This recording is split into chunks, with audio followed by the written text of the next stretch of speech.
ప్రభుత్వం చేసిన అభివృద్ధి పనులే తమను గెలిపిస్తాయని మంత్రి నక్కా ఆనంద్ బాబు విశ్వాసం వ్యక్తం చేశారు. గుంటూరు జిల్లా వేమూరులో ఆయన నామినేషన్ దాఖలు చేశారు.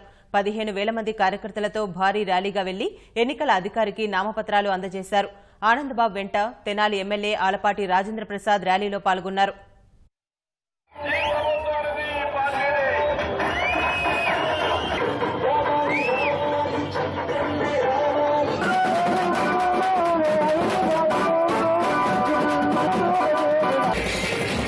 నిజంగా ఏమిచ్చి ఈ ప్రజల రుణం తీర్చుకోగలనో నాకు అర్థం కావట్లా.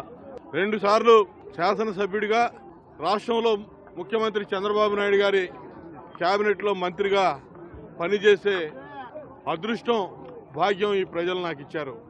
అదేవిధంగా ఈ 5 సంవత్సరాల కాలంలో ఈ ప్రాంతంలో నేను చేసినటువంటి అభివృద్ధి కార్యక్రమాలు కానీ, ప్రజల మీద చూపించినటువంటి ఆప్యాయత అనురాగాలు కానీ, వాటికి 1000 రెట్లు అధికంగా ఈ ప్రజలు ఈ రోజున నా మీద, తెలుగుదేశం పార్టీ మీద చూపిస్తున్నందుకు వారికి హృదయపూర్వక ధన్యవాదాలు తెలియజేస్తా ఉన్నా. ఇవాళ చంద్రబాబు నాయుడు గారు 5 సంవత్సరాల కాలంలో ఈ రాష్ట్రంలో చేస్తున్నటువంటి అభివృద్ధి, అదేవిధంగా రాష్ట్రంలో అమలు జరుగుతున్నటువంటి సంక్షేమ కార్యక్రమాలు, భారతదేశంలో 29 రాష్ట్రాల్లో ఎక్కడా అమలు చేయనటువంటి సంక్షేమ కార్యక్రమాలను చంద్రబాబు నాయుడు గారు మన రాష్ట్రంలో అమలు చేస్తా ఉన్నాడు. వాటికి స్పష్టమైన స్పందన, స్పష్టమైనటువంటి సాటిస్ఫాక్షన్, సంతృప్తి ప్రజల్లో ఇవాళ కనపడతా ఉంది. ఇవాళ ప్రతిపక్ష పార్టీ నేత యొక్క తీరు ప్రజలు అర్థం చేసుకుంటా ఉన్నారు.